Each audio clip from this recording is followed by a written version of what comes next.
Y ya estamos con Marcelo Aquistapache, quien, bueno, ha generado la consigna de la jornada. Le estamos preguntando a los televidentes si son personas Qué bueno. intuitivas, si han pasado alguna situación que de repente no es tan explicable de manera racional, pero que termina resonando. Gracias por acompañarnos, un gusto recibirte. Por favor, un placer y bueno, un gusto estar aquí con toda la audiencia. Bueno, ya vamos a estar hablando de esta nueva propuesta, este video Ajá. podcast psíquico que repasa un poco también tu carrera. Son más de 30 años que estás trabajando en forma colaborativa con el Sí, Ministerio del Interior, ¿no? sí, 34 años. Treinta Sí, y cuatro años. sí, mucho tiempo. Y eso obviamente que tú lo haces de forma Sí. Sí. honoraria y es como honrar un poco este don que tú tenés o cómo lo vivís. Bueno, yo creo que yo lo que hago es colaborar en casos de personas desaparecidas o, bueno, a veces a nivel policial o a nivel de fiscalía, en casos en homicidios o cuando desde el punto de vista científico no se puede obtener información. Lo que entiendo es que, como estamos hablando siempre de vidas, uno no le puede poner precio a un hermano, a un padre, a un hijo, entonces entiendo que no debo cobrar. Y bueno, y lo que hago básicamente es como un aporte a la sociedad, ¿no? O sea, dejo mi tiempo para ayudar la mayoría de las veces a gente que no conozco, ¿no? Claro. Y lo que tú haces también genera mucho descreimiento, independiente que es una herramienta que es utilizada hace ya 30 años Sí, por el Ministerio del claro. Interior y que Ujú, por algo también te siguen ujú, consultando ante cualquier caso porque, ujú, bueno, tú decís con anterioridad determinadas cosas que después terminan ocurriendo, que no ujú. tiene que ver con la adivinación, ya vamos a Sí, no, explicar. no, no, sin También duda. es cierto que genera mucha resistencia porque Sí. no es algo que esté científicamente avalado. Sí, bueno, digo, yo tengo la convicción que lo que hago tiene una base física y biológica o que se puede repetir una y otra vez. O sea, yo aplico una metodología y obtengo resultados. Que no sepamos cómo funciona, porque entiendo que la física que utilizamos está equivocada, no quiere decir que no pueda funcionar. Digo, yo de hecho lo que hago lo hago como aporte y a mí la metodología me ha servido no solo para poder desarrollarme como psíquico y aportar y ayudar en muchos casos, sino que me ha permitido también, usando la misma metodología, trabajar con el tema de adicciones Mm. con excelentes resultados. Y también, digamos que es una metodología alternativa lo que hago, pero los resultados que tenemos son mucho más efectivos que lo que utiliza la ciencia y la medicina. Ahora, ¿cómo es que tú consideras, porque hablábamos de que vos crees que es un tema físico, Ujú. que de repente tiene una mirada diferente a la tradicional, ¿cómo considerás que se maneja la línea del tiempo? Porque vos a través de determinadas Ujú. regresiones podés ir Claro. hacia atrás en tu vida o podés Hacia adelante. ir hacia Claro. adelante. ¿Cómo, de acuerdo a tu concepción, Sí, es que claro. funciona el tiempo? Bueno, en realidad el espacio-tiempo no existe. Es inventado por el cerebro inteligente del hombre como forma de controlar la información. O sea, en realidad hay toda una interacción de forma natural que es una tecnología diferente a la que utiliza el cerebro racional. O sea, en realidad el universo, la naturaleza y nuestro verdadero cerebro, que es el subconsciente, funcionan con una base binaria. O sea, ¿qué quiero decir con esto? Que el universo está en constante expansión. Después, una vez que se genera el Big Bang, nunca deja de crecer. La naturaleza irradia información de forma infinita y el subconsciente absorbe información de forma infinita. De hecho, cuando nosotros nacemos solo con el subconsciente. El subconsciente, los primeros años de vida, la interacción con el medio ambiente es binaria. ¿Qué quiere decir? Que es como un cerebro esponja que absorbe información de todas partes y la retiene. Por eso los niños tienen mayor capacidad de aprendizaje que los adultos. Ahora, lo que ocurre es que el cerebro inteligente, imaginemos que el subconsciente tiene cientos de millones de años de evolución y el cerebro racional tiene 3 millones de años de evolución. Él utiliza un idioma binario y él utiliza un lenguaje de procesamiento de datos lineal temporal.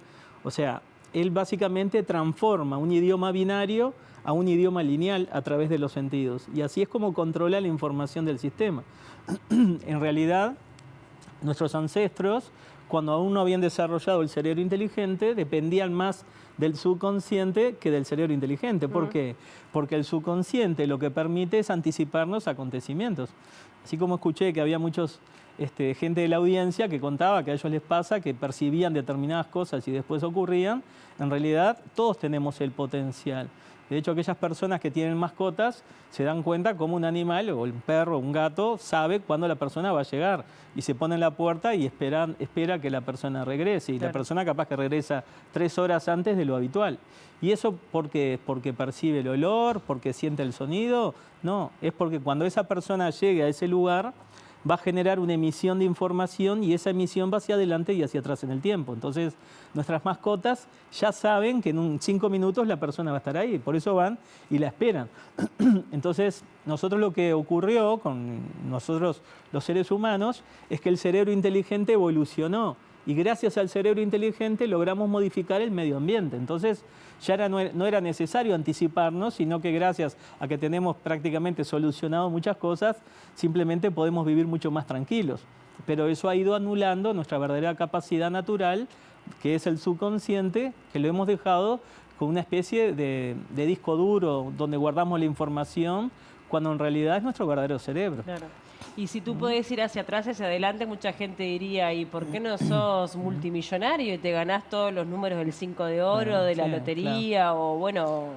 Justo venía hablando con mi hijo cuando venía para acá, y él me decía, ¿por qué si sos psíquico, por qué no le sacas el 5 de oro? Pues nos resolvería la vida a todos, ¿no?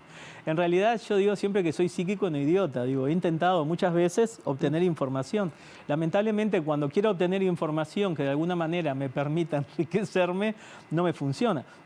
O sea, yo puedo visualizar acontecimientos, o uno de los ejercicios que yo hacía hace años, cuando de alguna manera quería demostrar de que esto funciona, era tratar de posicionarme en junio y en diciembre frente a un kiosco de revistas, ¿no? Donde podía ver noticias que salían de lo cotidiano, de lo normal, y podía marcar determinados acontecimientos a lo largo del año que iban a ocurrir. Entonces, a medida que iban ocurriendo, de alguna manera los medios me iban llamando porque cómo había coincidido. Ese ejercicio yo lo intenté hacer justamente los lunes, sabiendo de que en el kiosco va a haber un cartel donde va a estar el 5 de oro. Pero las veces que he intentado, visualizo, veo la gente moviéndose, veo las noticias, pero no logro ver los números. No los ves. Entonces, digo, por esas razones que digo, no... Lo que sí hago es utilizar mucha información que me viene para adelantarme en procesos.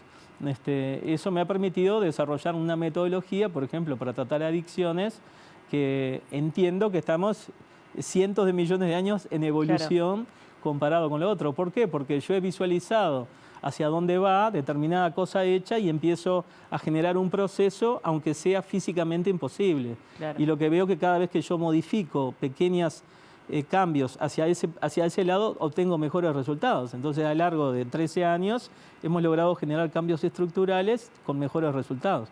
¿Por qué? Porque yo visualicé, digamos, en un futuro cómo era el producto terminado, ¿no? Yendo un poco a tu historia con el Ministerio del Interior, a todo tu recorrido en casos muy emblemáticos que además luego los repasan en este nuevo proyecto de video podcast. Comenzás hablando del caso de Goncalves, en donde participaste siendo muy joven, con Fabio de alguna manera siendo tu guía, que estuvo acá Fabio en una o dos oportunidades, estuvimos charlando con él. Sobre estos casos policiales, tú decís que cuando tomás una prenda de ropa de una persona que está desaparecida, si esa prenda la usó solo esa persona, tú podés enseguida decir si está viva o muerta. Sí, bueno, lo que hago es aplicar una metodología y las probabilidades son muy altas que coincida con la visualización o con la percepción. O sea, hoy en día es más fácil contar eso porque siempre digo que esos datos que yo pido y esa prenda no es para hacer una brujería, sino que es como más fácil explicarlo porque es como que una prenda, un objeto, fuera como un pendrive. O sea, un pendrive uno guarda la información. Es una información digitalizada. Si vos mirás y abrís el pendrive no ves la información porque está digitalizada. Bueno, un objeto, cuando uno utiliza una prenda, lo que hace es transferir información única a ese objeto.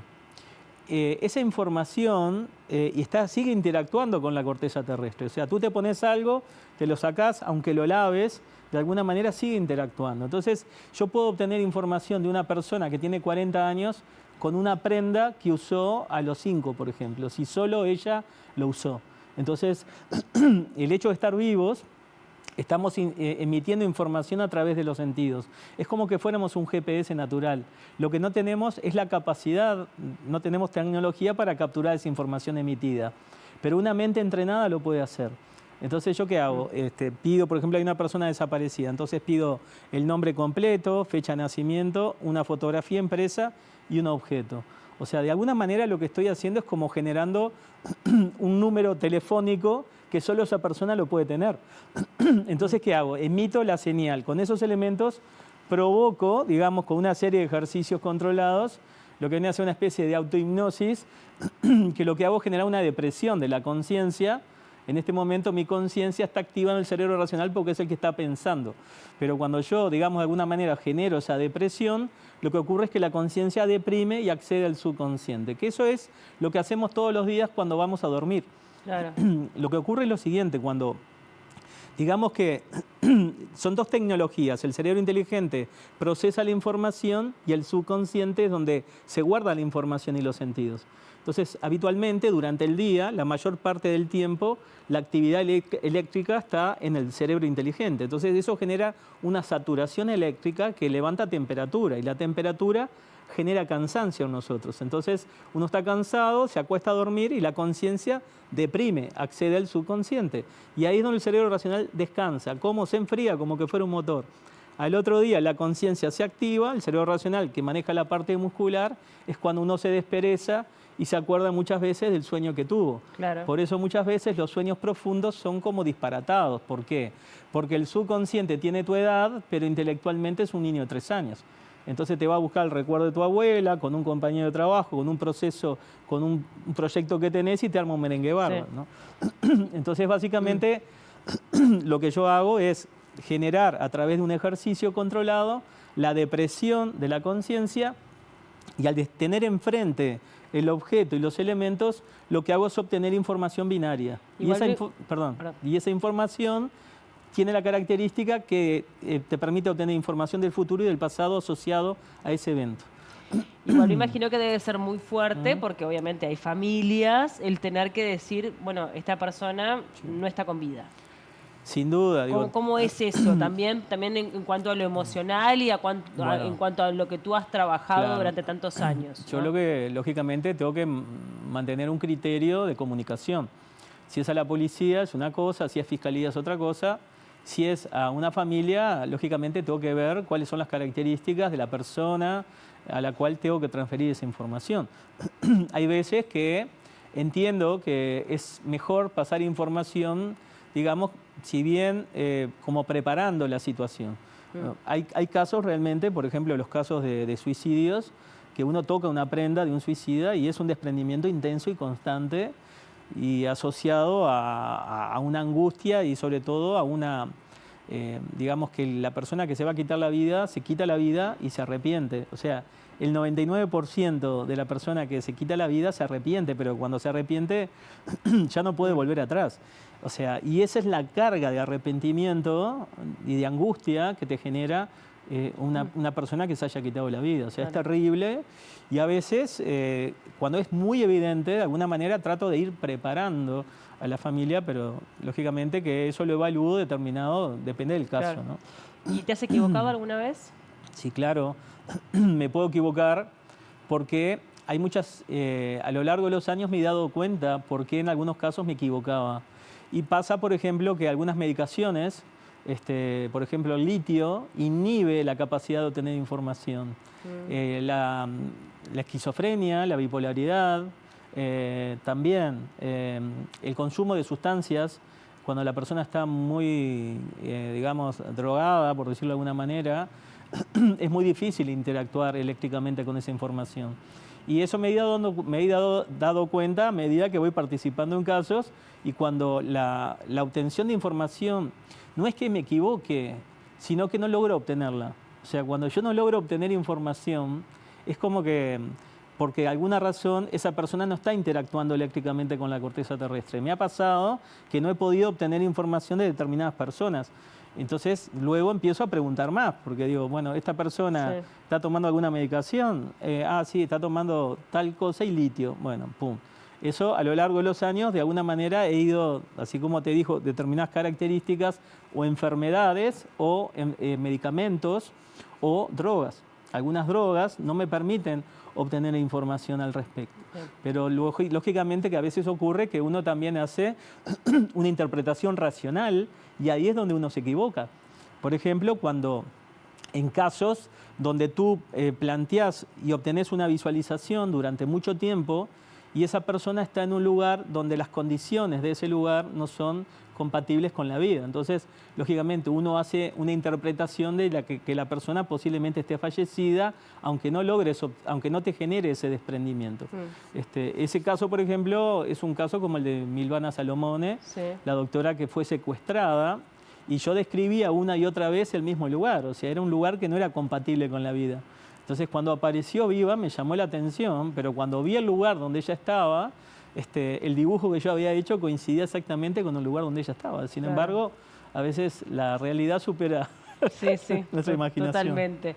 Trabajás mucho con adicciones. ¿Es importante que la persona tenga ganas de salir para que sea efectivo? O sea, ¿qué tanta resistencia puede llegar a haber dentro de lo que es la mente humana? Porque en definitiva trabajamos con nosotros mismos, ¿no? Con nuestros propios límites. Sin duda. El tema de las adicciones, yo tengo el convencimiento que la persona tiene que querer dejar la adicción. O sea, a veces viene, hay casos que viene la persona obligada, o la traen sus padres, o la trae su pareja, y la persona no quiere dejar, por ejemplo, de fumar, o no quiere. Entonces, sale de la sesión y lo primero que hace es ir a consumir o a fumar. ¿Por qué? Porque él no quería dejar, en definitiva, y eso no le permite a la metodología que funcione, porque necesitamos 48 horas para que se asiente la información. Pero en general anda muy bien. Pasa también que a veces va gente escéptica. ¿Por qué? Porque está forzado a ir porque necesita dejar una adicción, pero no quiere creer, pero igual va. Y después te llama y te dice, mirá, yo la verdad me fui enojado, porque pensé que me habían jodido, me habían estafado, y sin embargo no fumé más, o no tomé más alcohol.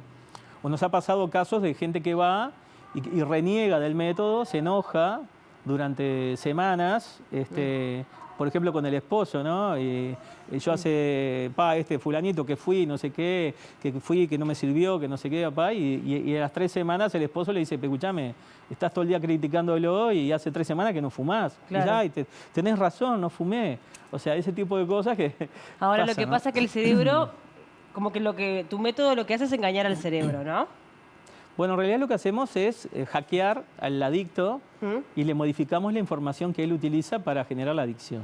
Entonces, una de las características que tiene la metodología es que sin medicación, sin internación y sin síndrome de abstinencia, a la persona se le hace muy fácil dejar la adicción. Pero eso luego vuelve, porque también conozco algunos casos de personas que dejan de fumar por un tiempo, pero luego vuelven a fumar. Y sí, o sea, lo que tenemos que tener claro es que las adicciones no se curan, se controlan. O sea, el cerebro inteligente, que es el adicto, va a seguir siendo adicto toda la vida. Pero eso pasa con cualquier metodología. Si la persona pasan 5 años y la persona vuelve a fumar, el cerebro inteligente va a volver a capturarlo, a esclavizarlo. Porque, ¿qué pasa? Hay una diferencia entre una persona que es adicta y otra no. Hay personas que fuman socialmente, hay personas que toman alcohol socialmente y no son alcohólicos. Bueno, la persona que es alcohólica, si deja el alcohol y vuelve a tomar tomar de alcohol socialmente, va a volver a recaer. Y lo mismo pasa con el cigarrillo, porque ahí lo que ocurre es que genéticamente, cuando tomamos contacto con un producto químico aditivo poderoso, como es el cigarrillo, el alcohol, la cocaína, hay un porcentaje de nosotros, cercano a un 60%, que lo que ocurre es que se genera un colapso en el sistema y el subconsciente, que es, digamos, nuestro verdadero cerebro, deja de generar endorfinas. O sea, las endorfinas es la química, la estabilidad emocional, del control, de las ganas de vivir. Entonces, ¿qué pasa? Hay un 60% de nosotros que tomamos contacto con un producto químico adictivo y lo que hace es bloquear la capacidad de generar endorfinas. Entonces se te va el efecto de la nicotina, te angustias y te deprimís. ¿Qué necesitas? Claro. Más nicotina, más alcohol, más cocaína. O sea, lo que hace la industria química es bloquear nuestra capacidad natural de generar endorfinas y genera una dependencia química artificial. O sea que si la persona está dentro de ese contexto del 60%, deja el alcohol y a los 5 años vuelve a probar, pues va a volver a colapsar su sistema y le van a volver a generar la dependencia química. Y eso también lo utilizás para otro tipo de adicciones más complicadas, es decir, sustancias más peligrosas, y también con el tema de la comida, ¿no? Que también eso se ha hecho como muy popular, gente que de repente tiene como una adicción a comer. O al sobrepeso. El cerebro inteligente, digamos, genéticamente está condicionado para acumular grasa. Entonces, en un lugar de abundancia, lo que hace es hacerte creer que todo lo que engorda es rico, pero es mentira. Digamos, lo que ocurre con el cerebro inteligente es que la evolución le dio el poder y digamos que la industria química le dio el patrocinio. Porque cuanto más poder tenga él, mejor negocio somos. El cerebro inteligente tiene la condicionante que es un procesador de información, o sea, es como la inteligencia artificial. Es capaz de destruir a su propio operador con tal de cumplir su objetivo. Entonces, si su objetivo es el alcohol, vas a tomar alcohol hasta que te mueras de cirrosis. Si su objetivo es la nicotina, vas a fumar hasta que te mueras de cáncer. Si su objetivo es acumular grasa, como sucede, pues vas a engordar hasta que explotes. O sea que el cerebro inteligente lo que tiene que es un condicionante, es como un político corrupto. La industria le da la sustancia que a él le gusta y él se ocupa de esclavizarte en esa adicción. O sea, él debería trabajar para nosotros, pero nosotros terminamos trabajando para él. Es de locos. Y eso justamente muestra, en definitiva, la evolución y el poder que tiene el cerebro inteligente sobre nosotros. Y cuando hablo sobre nosotros, estoy hablando sobre el subconsciente, sobre nuestro verdadero cerebro, que es el que tiene el potencial ese del espacio-tiempo, y el subconsciente, que es el que nos mantiene vivos, básicamente. ¿Cómo afecta todo esto a tu vida? Porque, bueno, vos también vivís en una sociedad que también tiene cierto escepticismo en algún punto. Imagino que también todos estos trabajos que haces con la mente deben ser agotadores, sobre todo cuando también involucrás la emoción de una pérdida o trabajás en casos que son muy complejos, ¿no? Donde hay, bueno, niños involucrados, cosas muy dolorosas. Bueno, digo, lógicamente que genera cansancio, lo que, como te digo, muchas veces me sorprendo la forma en que lo llevo, porque digo, como que puedo entrar y puedo salir. Referente así, estoy, digamos, en una línea que cuando se cruza es bastante compleja, como vamos a decir, bueno, ¿dónde está el chanta y dónde está el científico? Bueno, en definitiva, yo lo que hago es tratar justamente, en los casos donde puedo colaborar como psíquico, no cobro, o sea que en definitiva me podré llegar a equivocar en algún caso, pero lo que hago, lo hago justamente para ayudar a la sociedad. Sí, de manera altruista. De manera altruista. Y después, en el tema de adicciones, yo lo que sé, nosotros hace 13 años que estamos trabajando en un mercado pequeño como es Uruguay y no hemos parado de trabajar y nos manejamos por recomendación. O sea, si esto fuera una ilusión, nadie vendría, más en un mercado tan chico. Entonces, en definitiva, yo tengo la claridad de lo que hago, amo lo que hago, amo ayudar a la gente porque la gente que viene por una adicción y en una sesión que deje una adicción, no solo le salvás la vida a él, sino que le salvás a toda la familia y la sociedad. O sea que cualquiera de las cosas que hago, a mí me alimentan el alma. Digo, lógicamente que en el tema de adicciones yo tengo que vivir de algo, por eso se cobra, pero digo, es un precio muy moderado para el servicio que brindamos y la efectividad que tiene. Y por otro lado, lo otro que hago, sí, me toca vivir situaciones complejas, muchas veces donde hay niños involucrados, y bueno, y también con mi papel de padre, a veces lo vivo de la perspectiva de padre y me afecta mucho más.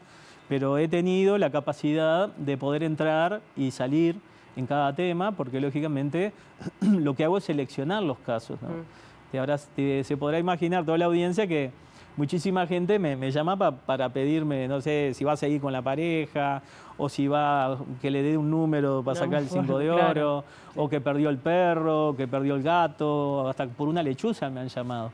Y bueno, y yo le digo que no me dedico a eso, ¿no? Porque imagínate, estaría las 24 horas del día brindando un servicio que no es para eso. Yo prefiero, digamos, mi tiempo dedicarlo donde realmente puedo ser de utilidad.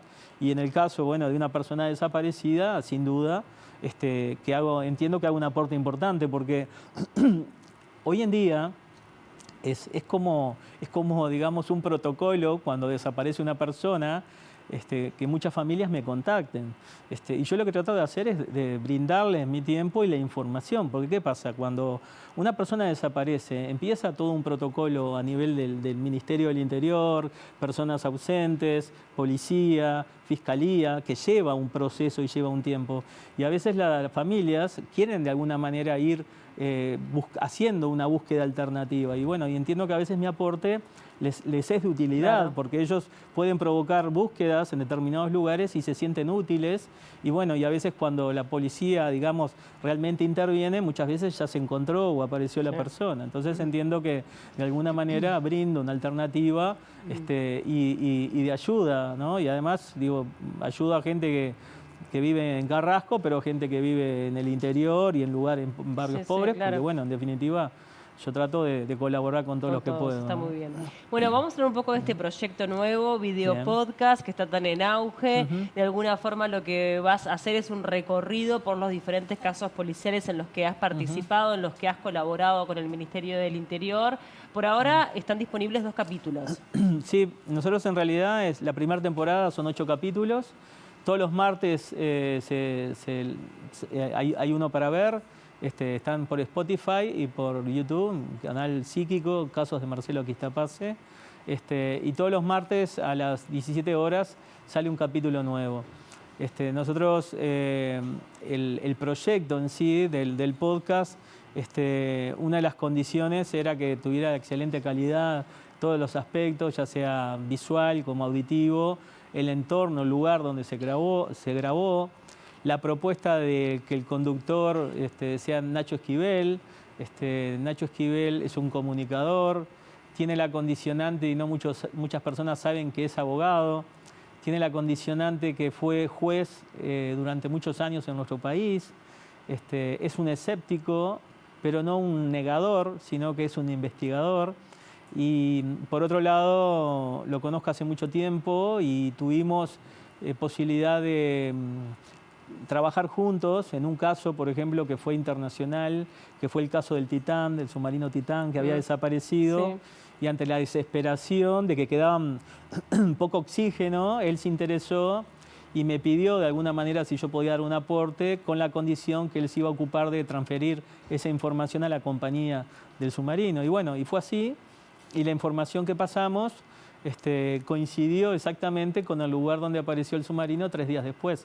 De hecho, él, bueno, envió un mail y entiendo que eso también de alguna manera afianzó un poco el trabajo y me interesa también su perspectiva desde abogado, de juez, sobre todo en los casos policiales que a veces tratamos, porque lo ves desde una perspectiva diferente. Totalmente. Sin duda. Están disponibles en YouTube y también en Spotify. El primer episodio tiene que ver un poco con tu recorrido, con tu historia, como para que la gente que no conozca a Marcelo entienda cómo es que comienza a adentrarse en este mundo. Incluso mucha gente que hoy mandaba mensajes se va a ver identificada, ¿no? Porque muchas veces los niños, cuando dicen cosas, los adultos son los que lo cohíben para que no siga diciendo esas cosas, y ahí es donde se anula esa capacidad. Bueno, ahí van a ver un poco la historia y todo lo que tuve que luchar, ¿no? Para poder hacer lo que hago. Sí, ¿no? para romper con los prejuicios ajenos y propios. Sin duda. Y también el segundo capítulo tiene que ver con el caso de Goncalves, que participaste, como decíamos. Correcto, desde la perspectiva de un psíquico. El podcast o el video podcast lo que permite es poder hablar más íntimamente, o sea, contar detalles que quizás